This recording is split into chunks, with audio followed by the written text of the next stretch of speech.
안녕하세요. 오늘도 사연살롱을 찾아주셔서 감사합니다. 저는 50대 중반의 주부예요.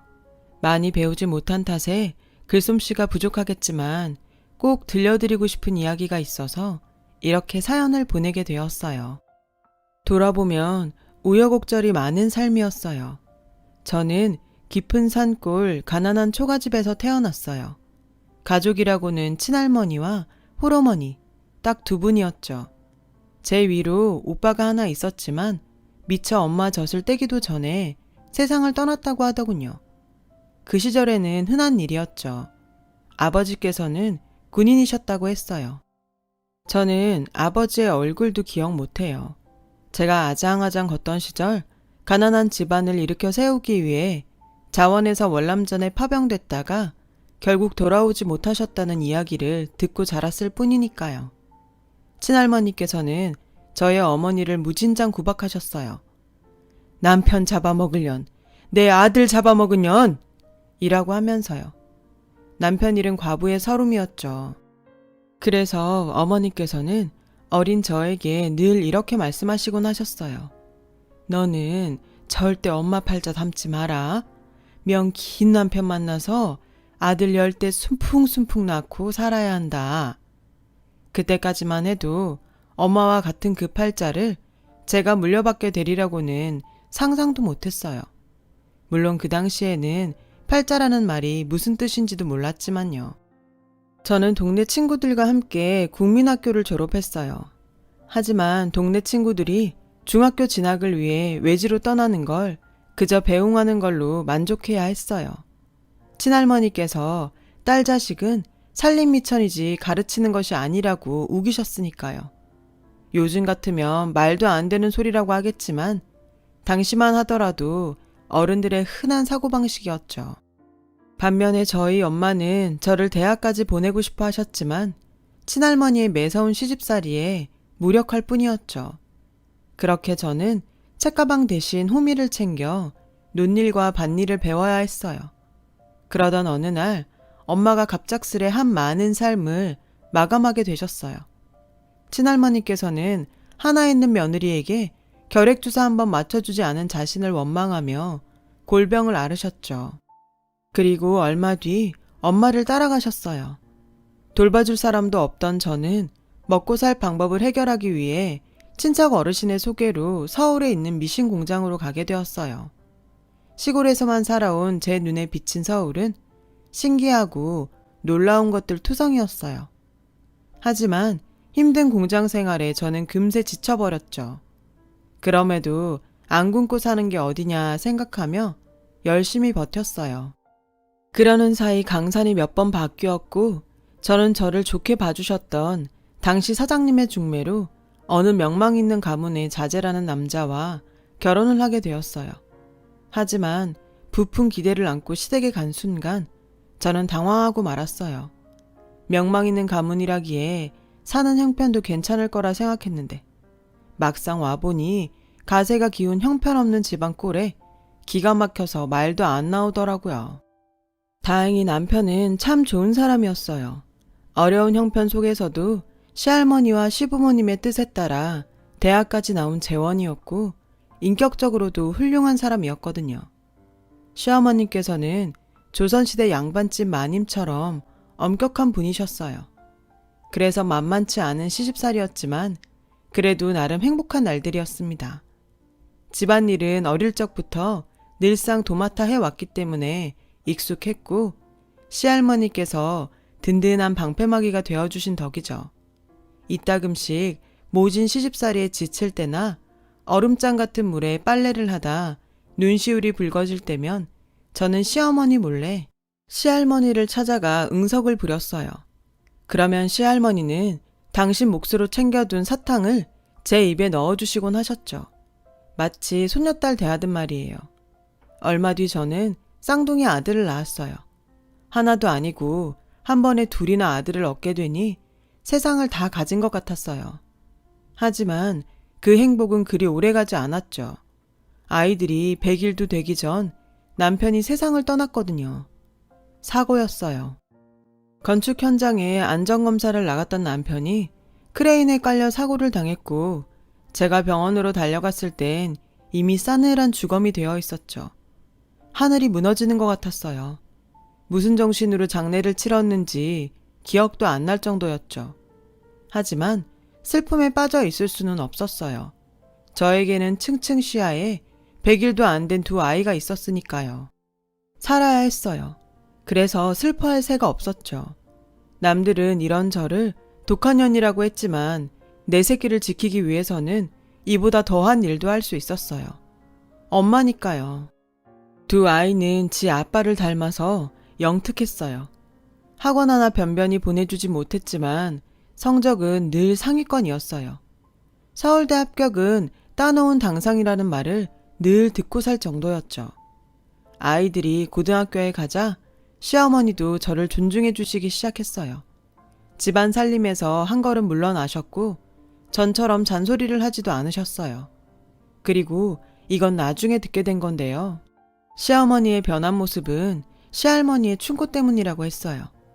며느라, 우리 증손주들도 다 컸는데 이제 그만 살림은 손주 며느리에게 맡기면 어떻겠니? 네가 걱정이 돼서 그래. 네가 넉넉치 않은 집에 시집와 그동안 고생이 좀 많았니? 이제는 내 옆에서 어른 대접 받아가며 편히 지내자꾸나. 시할머니는 그렇게 현명한 분이셨어요. 시어머니의 기분과 체면을 살려주시는 동시에 저를 위하는 방법을 알고 계셨죠. 하지만 얼마 뒤 그런 시할머니께서 몹쓸 병에 걸리시고 말았어요. 치매였죠. 아마도 당신 며느리와 두 증손주를 한꺼번에 떠나보낸 충격 탓일 거예요. 사실 저도 그때 모든 걸 내려놓으려고 했거든요. 도저히 살 수 없을 것 같아서요. 어머님과 함께 두 아들이 남편 산소에 다녀온다고 나갔다가 음주운전 차량에 치여 교통사고로 세상을 떠났거든요. 하루아침에 시어머니와 두 아들을 잃은 저는 식음을 전폐하고 누워버렸어요.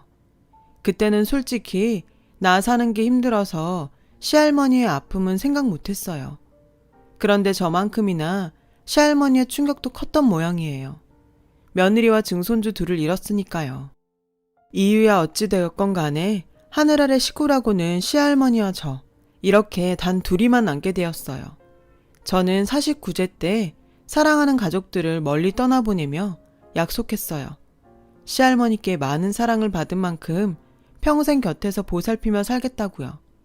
치매에 걸린 시할머니는 그 옛날 당신이 제 시어머니에게 시집살이를 시키던 시절로 돌아가 계셨어요.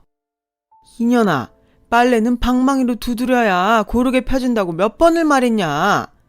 할머니, 다리미로 다리면 돼요. 이게 어따 대고 따박따박 말대꾸야. 이런 소박 맞을련. 시할머니 덕분에 시집살이에서 해방되었던 저는 그렇게 시할머니로 인해 또 다시 시집살이를 하게 되었어요. 시할머니께서는 툭하면 소박 맞을 년이라는 말을 입에 달고 사셨어요. 갈수록 목청이 높아지는 시할머니의 소박 맞을 년 소리는 수시로 담장을 넘어갔고 그 소리를 들은 이웃들은 하나같이 시할머니의 험담을 늘어놓기 시작했어요. 저 노인네 젊을 적에도 그렇게 독하게 며느리를 잡더만 노망이 들어서도 여직 저러네. 노망이 들 거면 곱게 들 것이지. 요즘 세상이 어떤 세상인데 소박 같은 말을 입에 올려? 그때마다 저는 시할머니 편을 들었어요. 소박 맞을 년이라는 말이 진심이 아님을 잘 알고 있으니까요. 하지만 시할머니의 치매가 심해지면서 시집살이도 갈수록 심해졌어요.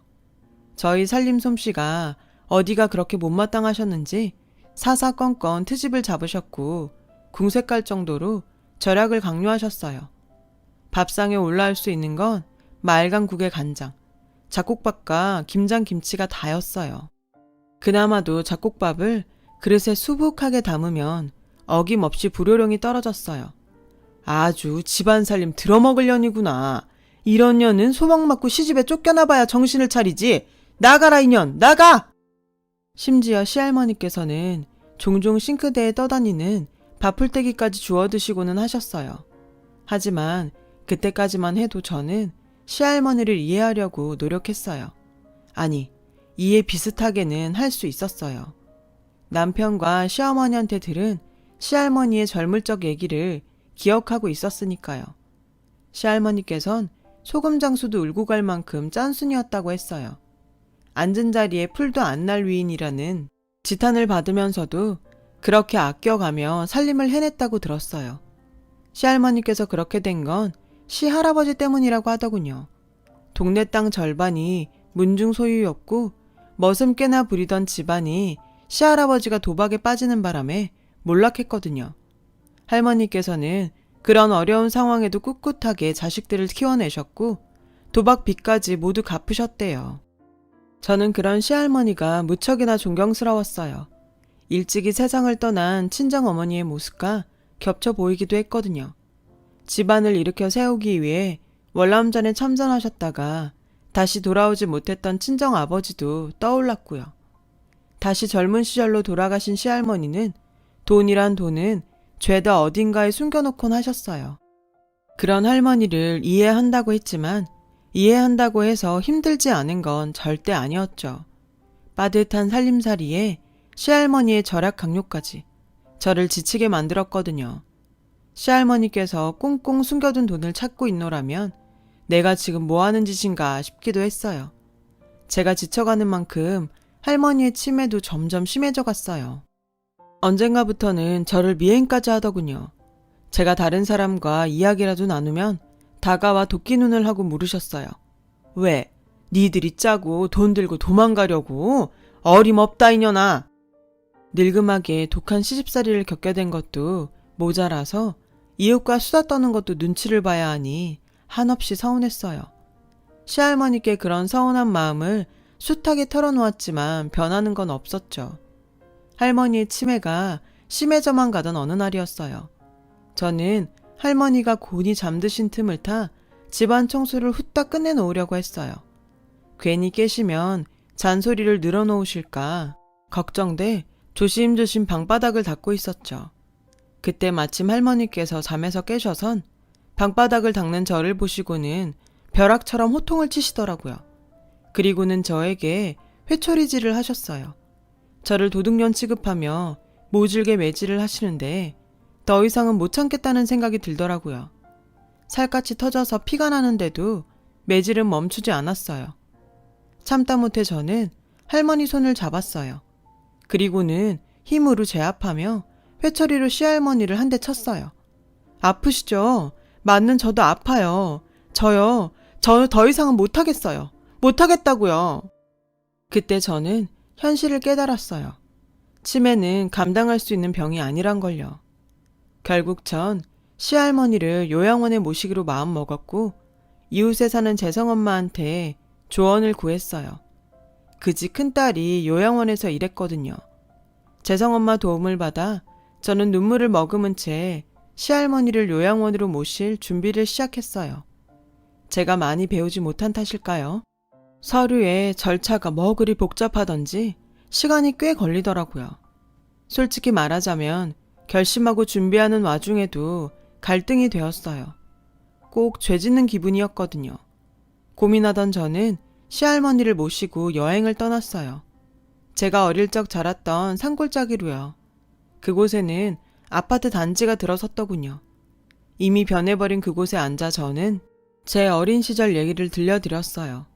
당신 팔자를 닮지 말라고 했었던 친정엄마 얘기와 제가 그 팔자를 물려받을 줄은 몰랐다는 것까지 모두요. 시할머니께서는 저를 꼭 안아주셨어요. 아이고 내 새끼 얼마나 고생이 많았누. 너 명심해라. 아무리 돈 욕심이 나도 화투는 안 된다. 절대 안 된다. 그 말이 할머니께서 저에게 해주신 마지막 말이었어요. 여행에서 돌아온 저는 할머니의 품에 안겨 잠이 들었고 자장가를 불러주시던 시할머니는 그렇게 세상을 떠나셨어요. 형편 탓에 시할머니의 장례는 집에서 소박하게 치러야만 했어요. 고맙게도 동네 분들이 많이 찾아주셔서 시할머니께서 가시는 길이 외롭지는 않겠다 싶었어요. 그런데 할머니의 발인이 있던 날 생전 처음 보는 중년 남자 둘이 집으로 들이닥쳤지 뭐예요. 세상을 떠난 제 남편의 이복동생이라며 제가 말릴 겨를도 없이 세간살이를 챙기기 시작했어요. 어찌나 악독하던지 밥그릇 숟가락 하나까지 모조리 챙기더군요. 그들은 집을 떠나며 경황 없는 저에게 경고 같은 한마디를 남겼어요. 짐 얼른 빼쇼. 우리가 직계 혈육이니까 집도 당연히 우리 소유 아니겠어? 우린 법대로 하는 거니까 거 따지지 마쇼. 그렇게 그들은 나머지 것들을 챙기러 돌아오겠다는 말과 함께 집을 떠났고, 저는 날이 밝기 무섭게 동네 어르신을 찾아가 간밤의 일을 말씀드렸어요. 어르신께서는 그들을 알고 있더라고요. 그 몹쓸 인간들은 아버님이 밖에서 나온 아들들이었죠. 시할아버님처럼 화투에 빠져 지내다 시할머니 손에 쫓겨났다고 하더군요. 심지어 쫓겨나면서도 시할머니께서 평생 모아두셨던 재산까지 전부 훔쳐서 도망쳤다고 했어요. 그래서 시할머님과 시어머님께서는 없는 자식처럼 잊고 살았다고요. 제 남편조차 입 밖에 내지 않을 정도였죠. 그건 그렇고 저는 마음이 급해졌어요. 이대로라면 그나마 살고 있던 집마저 그들에게 빼앗길 판이니까요. 저는 이웃의 소개로 변호사를 찾아가 조언을 구했어요. 변호사는 다행스럽게도 유서가 없어도 제가 평생 시할머니를 모시고 산 공로가 인정되어 남기신 재산들에 대한 권리를 주장할 수 있다고 말해주었어요. 하지만 권리를 주장하려면 소송을 해야 한다고 했어요. 소송도 무섭고 변호사 비용도 없어서 저는 그저 전전긍긍할 뿐이었죠. 속절없이 하루하루가 지나가고 또다시 두 인간이 장정을 대동하고 찾아왔어요. 두 인간과 장정은 집안 곳곳을 뒤지며 집문서를 찾아내었죠. 그걸로도 모자랐던지 집안 이곳저곳을 헤집어가며 돈 될 거리가 더 남아있나 승냥이 떼처럼 헤매이더군요. 저는 이웃의 도움을 받아 맞서 보았지만 건장한 장정과는 상대가 되지 않았어요. 그렇게 한참을 장정들과 함께 집안을 휩쓸던 두 인간이 안방 장판을 드러내자 그 자리에 있던 모두는 할 말을 잃었어요. 장판 아래에 수북하게 깔려있는 현찰 다발 때문이었죠. 치매에 걸린 시할머님께서 집안으로 들어오는 돈이란 돈은 모조리 그곳에 숨겨놓았던 거예요. 이어서 집안 곳곳에서 돈다발이 쏟아져 나오기 시작했어요. 두 몹쓸 인간은 싱글벙글 웃어가며 그 돈다발들을 쓸어 담았죠. 저는 가만히 지켜볼 수만은 없었어요. 돈이 아까워서가 아니었어요. 시할머님께서 평생을 품었던 돈에 대한 원한을 돌아가신 뒤에야 혈육이라는 이유로 그들의 소나기에 지어줄 수가 없었기 때문이었죠. 만약 그렇게 된다면 하늘에서 시할머니가 통곡을 하실 테니까요. 그래서 저는 늙은 몸을 이끌고 두 인간 앞을 막아섰어요. 이 몹쓸 것들아, 니들이 인간이냐? 거 말이 심하시네, 영수. 왜? 가만히 찌그러져 있다가 돈다발 보니 눈알이 헷가닥 뒤집혀? 이건 어디까지나 우리 집 돈이니까 피 한 방울 안 섞인 형수는 빠지라고. 그중 한 놈이 막아서는 저를 때리려 손을 번쩍 치켜들었어요. 그리고 바로 그때 동네 큰 어르신께서 시할머님의 방 장판 밑에서 무언가를 발견하셨어요. 얼핏 보기에 편지 같았어요. 한문과 한글이 섞인 글들이 적혀 있었어요. 그곳에 있는 모든 사람들 중 한문을 제대로 읽을 수 있는 사람은 어르신뿐이어서 편지는 어르신에게 건네졌어요. 두 인간은 못마땅한 기색이 역력했지만 하는 수 없다는 눈치였죠. 편지를 읽어보시던 어르신은 제 어깨를 토닥여주며 말씀하셨어요. 숨겨둔 진짜 자식은 여기 있었구만. 그동안 자네가 고생 참 많았네. 암만 자네 고생이야 동네 사람들이 알고도 남지. 사색이 된 두 인간이 편지를 내놓으라며 다가서자 이웃들이 막아섰어요. 그리고 어르신께서는 편지를 모두가 들으라는 듯 크게 읽어주셨어요. 말씀하시는 분은 동네 어르신이었지만 저에게는 살아생전 시할머님의 목소리로 들리더라고요. 사랑하는 손주며느리 보거라. 행여 나 가구 내 핏줄이란 놈들이 집으로 찾아오거들랑 절대로 10원짜리 한 장 내어주지 말거라. 내 가슴에 못 박아가며 내친 것들이야. 지 형제랑 애미가 세상을 뜨던 날에도 장례비 아까워 모른 척했던 놈들이다. 난 그런 손주 둔 적 없으니 상대할 필요도 없느니라. 모든 재산은 내 손주 며느리한테 남긴다. 그러니 동전 하나 빼놓지 말고 모두 네가 알뜰하게 챙겨 가져라. 아끼지 말고 쓰면서 여생을 보내야 한다. 만난 것도 많이 먹고 좋은 곳도 다니면서 내가 못해준 만큼 재미지게 살아야 한다. 한많은 세상 그래도 손주 며느리가 있어 기쁘게 지내다 떠난다. 잊지 말거라. 이 세상에 내 혈육은 너 하나뿐이다. 잠든 너를 깨울 염치가 없어 일이 몇 자 남기니 너무 원망은 말거라. 제가 시할머니 품에 안겨 잠든 그날 저 몰래 써두셨던 유서였어요. 시할머님의 마지막 당부에 저는 흐느껴 울고 말았고 그건 그곳에 있던 이웃들도 마찬가지였죠. 다만 재산을 훔쳐가려고 왔던 두 인간은 당황한 기색이 역력했어요. 눈치를 살피며 빠져나가려고 하더군요. 하지만 이미 대문은 이웃이 막고 있었고 죽일 듯 그들을 몰아세웠어요. 이것들아, 잘 들었냐? 네 할머니도 너거들은 자식 아니란다. 사람 새끼들도 아니고 자격도 없댄다. 그 말에 우악스럽게 대들던 두 인간은 기세 등등한 이웃들에 떠밀려 몸만 겨우 빠져나갈 수 있었어요. 저는 그들을 향해 구정물을 한 바가지 퍼부었어요. 이후로 두 인간은 더 이상 나타나지 않았어요. 그렇게 저는 시할머님께서 남겨주신 돈으로 변호사를 선임할 수 있었고 변호사는 두 몹쓸 인간에게 고소장을 보내주었어요. 일전에 빼앗아간 세간살이들에 대하여 금전으로 보상을 할 것, 그 과정에서 부서지고 망가진 물품에 대해서도 금전 보상을 할 것, 그리고 제가 평생 시할머님을 모시고 살았던 데 대하여 금전 배상을 할 것. 그랬더니 얼마 지나지 않아 답이 왔어요. 뺏어갔던 세간살이 중 팔지 않았거나 멀쩡한 것들은 고스란히 돌려주었고 그렇지 못한 물건들에 대해서는 돈으로 갚아내었죠. 나머지 물품에 대해서도 피해 보상금을 받을 수 있었어요. 그리고 제가 평생 시할머니를 모시며 살았던 것에 대한 부양비에 관련 소송은 현재 진행 중이에요. 변호사 말에 따르면 증거랑 증인들이 많아서 걱정 안 해도 될 거라고 했어요. 소란이 잠잠해지고서야 비로소 저는 시할머니 산소를 찾아 소주 한 잔을 올리며 사과드렸어요. 시할머님이 돌아가시기 전 요양원에 보내려고 했던 게 내내 걸렸거든요.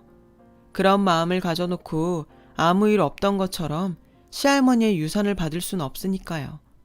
그리고 며칠 뒤 시할머님께서 저에게 남겨주신 돈 중에서 당장 필요한 만큼을 제외하고 절반 이상을 보육재단에 환원했어요. 저희 시할머니 이름으로요. 가장 가치 있는 쓰임이라 생각했거든요. 저처럼 힘겨운 생활 탓에 고통받는 아이들이 없기를 바라는 마음이었어요. 친정어머니께서는 제가 당신 팔자를 물려받아 고통받을까봐 걱정하셨지만 다행히도 저는 시할머니 덕분에 그 모진 팔자를 끊어낼 수 있었잖아요. 그리고 저를 도와준 이웃들을 위해 마을의 많은 부분을 기부했습니다. 저 역시도 누군가에게 도움이 되고 싶었어요. 앞으로도 평생 시할머님을 그리워하며 살아갈 겁니다. 그래도 외로운 여정은 아닐 거예요. 그리움이 누군가에겐 살아가는 희망이 되기도 하니까요. 제 사연을 들어주셔서 감사합니다. 들어주신 모든 분들 건강하시고 행복하세요. 여러분, 사연 댓글에 응원과 현명한 조언 부탁드려요. 좋아요와 구독은 저에게 큰 힘이 됩니다. 오늘도 좋은 일 가득하세요.